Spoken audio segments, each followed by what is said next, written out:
Acte libre. Des pièces à voix nue, à regarder les yeux fermés. La peur des coups. Une scénette de Georges Courteline. Flûte! Ne te gêne pas pour moi, ça me contrarierait. Toi, tu vas nous fiche la paix. Qu'est-ce qu'il y a encore? Tu m'embêtes. On t'a vendu des pois qui ne voulaient pas cuire? C'est bien, en voilà assez. Je te prie de me fiche la paix. Retour de bal, la petite scène obligée de chaque fois. Ah, Dieu! Ce n'est pas la peine, il fait jour. Eh bien, tu ne te couches pas? Non. Pourquoi? Si on te le demande, tu diras que tu n'en sais rien. Comme tu voudras. Prends garde que je commence. Prends bien garde. Eh bien, tu es satisfaite? À propos de quoi? Dame, tu serais difficile, hein. Tu t'es assez, hein. Oh, n'use pas de ta salive. Je sais ce que tu vas me dire. Je me suis fait ploter? Oui, tu t'es fait ploter. Là. Oh, je connais l'ordre et la marche. Dans un instant, je me serai conduite comme une fille. Dans 2 minutes, tu m'appelleras sale bête. Dans 5, tu casseras quelque chose. C'est réglé comme un protocole. Et pendant que j'y pense, je te recommande ce petit vase. Tu l'as entamé il y a 6 semaines en revenant de la soirée de l'instruction publique, mais il est encore bon pour faire des castagnettes. Tu commences par la fin. Tant mieux. Ça modifiera un peu la monotonie du programme. Ah, assez, hein. Ne m'exaspère pas. Tu t'es assez compromise. Sale bête, vous allez voir. Sale bête. Ça y est. Ah, tu t'es conduite comme une fille. Parfaitement. Ose un peu dire que ce n'est pas vrai. Ose-le donc un peu, hein, pour voir. Il n'y a pas de danger, parbleu. Tu t'es couverte d'opprobre. Oui. Tu as traîné dans le ridicule le nom honorable que je porte. Navrante histoire. À ta place, j'en ferai une complainte. Tu t'es compromise de la façon la plus révoltante. Oui, je te dis. Et avec un soldat encore. Car à cette heure, tu donnes dans le pantalon rouge. Ah, c'est du joli, c'est du propre, hein. À quand le tour de la livrée? Toi, tu as une certaine chance que je t'ai épousée. Pourquoi? Parce que si c'était à refaire, penses-tu que je n'en ai pas autant à ton service? Je te conseille de parler. Une femme dans ta position. Oh, ne joue pas sur les mots, hein, se galvauder avec un pouce-caillou. D'abord, c'est un officier. Ha! C'est un drôle, voilà ce que c'est. Et un polisson. Et un sot. Et un goujat de la pire espèce. Son attitude à ton égard a été de la dernière inconvenance. Il t'a fait une cour scandaleuse. Pas ça. Tu mens. Charmante éducation. Tu mens. Et quand je mentirais? Quand il me l'aurait faite, la cour, ce brin de cour autorisé d'homme du monde à honnête femme. Le grand malheur, la belle affaire. Pardon? Mais d'ailleurs quoi? Je te l'ai présenté. Il fallait te plaindre à lui-même, au lieu de te lancer, comme tu l'as fait, dans un déploiement ridicule de courbettes et de salamèques. Et mon capitaine par-ci, et mon capitaine par-là, et enchanté, mon capitaine, de faire votre connaissance. Mais ma parole, c'était écœurant de te voir ainsi faire des grâces et arrondir la bouche en derrière de poule, avec une figure d'assassin. Tu étais vert comme un sous-bois.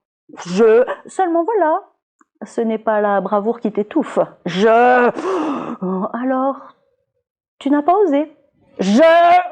Comme le soir où nous étions sur l'esplanade des Invalides, avoir tiré le feu d'artifice et où tu affectais de compter les fusées et de crier 7, 8, 9, 10, 11. Pendant que je te disais tout bas, il y a derrière moi un homme qui essaie de passer sa main par la fente de mon jupon. Fais-le donc finir. Il m'ennuie. Oh, je ne sais pas ce que tu me chantes avec ton histoire d'esplanade, mais pour en revenir à ce monsieur, si je ne lui ai pas dit ma façon de penser, c'est que j'ai cédé à des considérations d'un ordre spécial. L'horreur des scandales publics, le sentiment de ma dignité, la peur bien naturelle des coups, etc., etc. Tu es plus bête qu'un troupeau d'oies. Ah, et puis ne ris pas comme ça, hein. Je sens que je ferai un malheur, hein. La peur des coups, la peur des coups. Bien sûr, oui, la peur des coups. Tu n'as pas de sang dans les veines. C'est de moi que tu parles? Non, du frotteur. Par exemple, Ah, celle-là, elle est raide. Moi, je n'ai pas de sang dans les veines. En 6 mois de temps, j'ai flanqué 11 bonnes à la porte. Et je n'ai pas de sang dans les veines. D'ailleurs, c'est bien simple, où est l'encre? Je ne voulais pas donner suite à cette affaire. Ah, ça, je m'en doute. Mais en me réservant de dire son fait à ce monsieur le jour où je le rencontrerai. Mais puisque tu le prends comme ça, c'est une autre paire de manches. Je vais vous faire voir à tous les deux, à cet imbécile et à toi, si j'ai du sang dans les veines, oui ou non, et si je suis un monsieur qui a peur des coups. Monsieur, votre attitude à l'égard de ma femme a été celle du dernier des goujats et du dernier des paltoquets. Oh, ne fais donc pas l'intéressant. Tu sais très bien que tu n'as pas son adresse. J'ai son nom et le numéro de son régiment. C'est suffisant, et au-delà. Pas de sang, pas de sang. Non mais c'est du sang qu'il te faut. Eh bien ma fille, tu en auras. Et plus que tu ne le penses peut-être. Voilà un petit mot de billet dont je ne suis pas mécontent et qui n'est pas, j'ose le prétendre, dans un étui à lunettes. Bon, qu'est-ce que tu attends? Ben, la lettre, pour la faire mettre à la poste. Il est 8 heures, la bonne est levée. Voici. Ah, et puis non, en fait, je la mettrai moi-même à la boîte. Je serai plus sûr qu'elle arrivera. À Pâques? À Pâques. Ou à la Trinité, le jour où M. Malbro rentrera dans le château de ses pères. De l'esprit, le temps va changer. Il suffit, tes insinuations en demi-teinte font ce qu'elles peuvent pour être blessantes. Heureusement, la sottise n'a pas de croc. Ta perfidie me fait lever le cœur et ta niaiserie me fait lever les épaules. Voilà tout le fruit de tes peines. Là-dessus, tu vas me faire le plaisir de te taire. Ou alors ça va se gâter. Je veux bien me borner en principe à remettre un goujat à sa place par une lettre plus qu'explicite, mais c'est à la condition expresse que la question sera tranchée et que je n'entendrai plus parler de lui. Comment? Voilà un galapia, un traîneur de rapières en chambre qui non seulement manquerait de respect à ma femme, mais viendrait par-dessus le marché mettre la zizanie chez moi, troubler la paix de mon ménage. Ah mais non! Ah non, mais n'en crois rien. Donc, tu peux te le tenir pour dit. La moindre allusion à ce monsieur, la moindre, c'est clair, n'est-ce pas? Et ce n'est plus une lettre qu'il recevrait de moi. Et qu'est-ce qu'il recevrait? Mon pied. Ton pied. Mon pied en personne, si j'ose m'exprimer ainsi. Veux-tu que j'y aille tout de suite? Oh, je t'en défie. Ne le répète pas. Je t'en défie. Fais attention.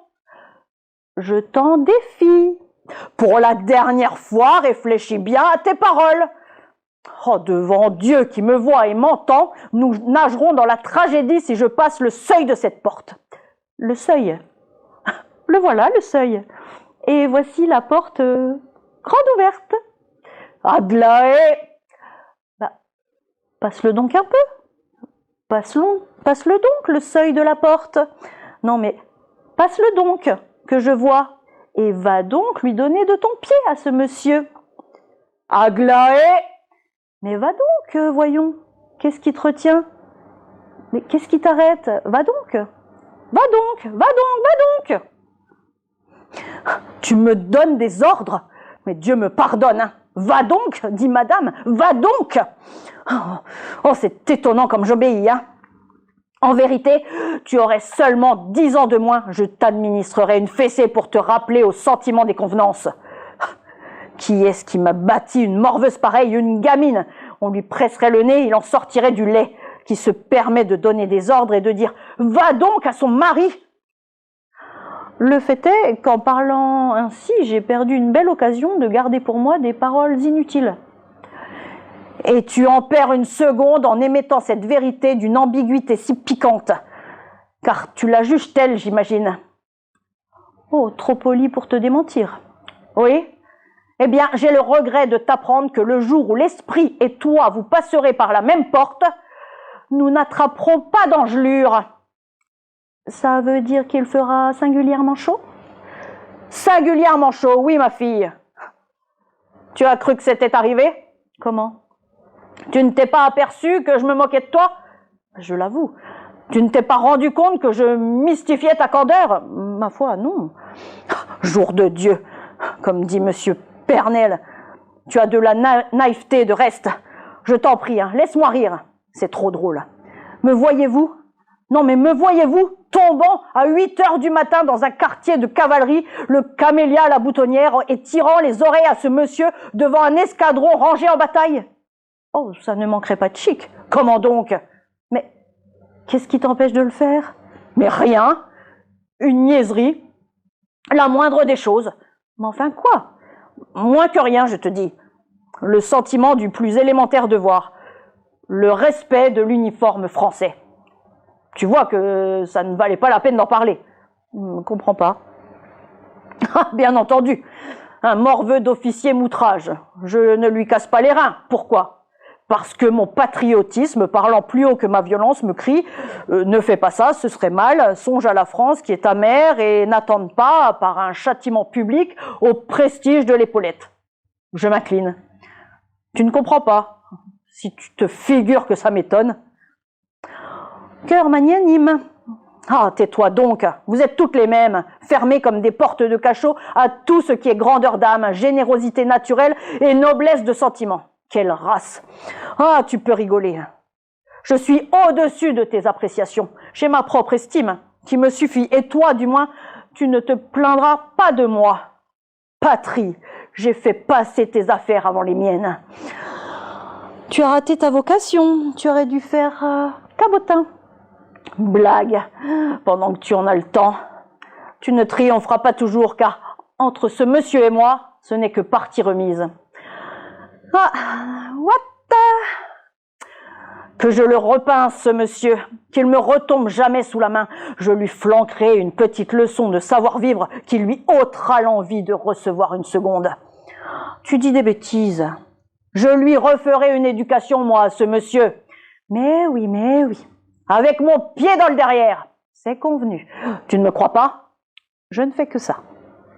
Tu ne fais que ça, seulement tu n'en penses pas un mot. Eh bien, que je dégote son adresse et j'irai lui dire comment je m'appelle. Tu verras si ça fait un pli. C'est au point que si on te la donnait, tu irais le gifler de ce pas. De ce pas. Homme intrépide, la veux-tu? Quoi? Son adresse. Tu as l'adresse de ce monsieur? Oui, je l'ai, et puis tu m'assommes. Oui, et il ne me déplaît pas, et puis oui, il m'a fait la cour, et puis oui, il m'a dit de toi que tu avais une bonne tête de... Une bonne tête de quoi? Une bonne tête, tu sais parfaitement ce que je veux dire. Pardon? Et puis oui, je suis une honnête femme, et puis oui, tu seras satisfait seulement le jour où je serai devenue autre chose. Et puis oui, il m'a remis sa carte, et cette carte, la voici, et tu sais maintenant où le trouver, et tu peux y aller tout de suite, lui casser les reins, ce monsieur.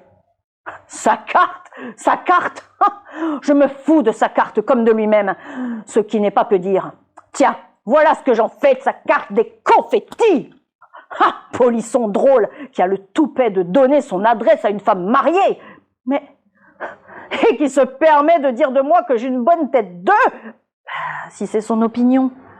Ah, je l'en ferai changer avant qu'il soit l'âge d'un cochon de lait, et pas plus tard qu'à l'instant même. Qu'est-ce que j'en ai fait de cette carte? Rue Grange Batelière, 17. Nom d'un chien, je l'ai égaré. Ah, ces choses-là n'arrivent qu'à moi. Rue Grange Batelière, 17. Il n'y a pas de veine, hein. On a bien de raison de le dire. Grange Batelière, 17.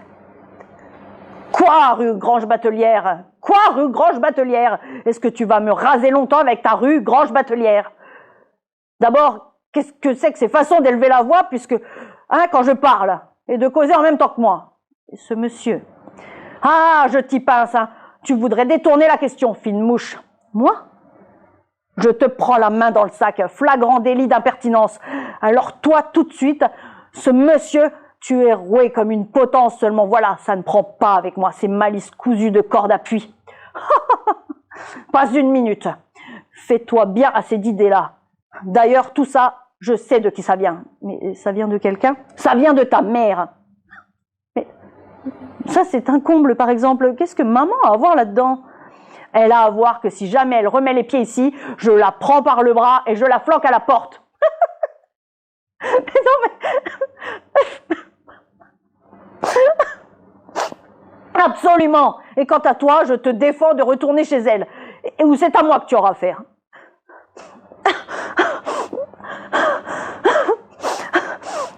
C'est comme la bonne. En voilà une qui ne moisira pas longtemps ici. Je vais lui octroyer ses 8 jours, le temps de compter jusqu'à 5. Ah, et puis il y a le chat que j'oubliais, une saloperie qui passe sa vie à aller faire ses ordures dans le porte-parapluie de l'antichambre. Il aura de mes nouvelles, le chat. Je vais le foutre par la fenêtre et nous verrons un peu s'il retombera sur ses pattes. Ah, non mais enfin, je vous le demande, qu'est-ce que c'est qu'un modèle pareil? Ah, tout ceci va changer. La mère, la fille, la bonne, le chat. Je vais vous faire valser tous les 4. Ah là là. Ah, je suis un monsieur qui a peur des coups. Ah, je suis un monsieur qui a peur des coups. Retrouvez Actes Libre sur toutes vos plateformes préférées de podcast et abonnez-vous aux réseaux sociaux de Cécile Cordebar pour plus de théâtre dans vos oreilles.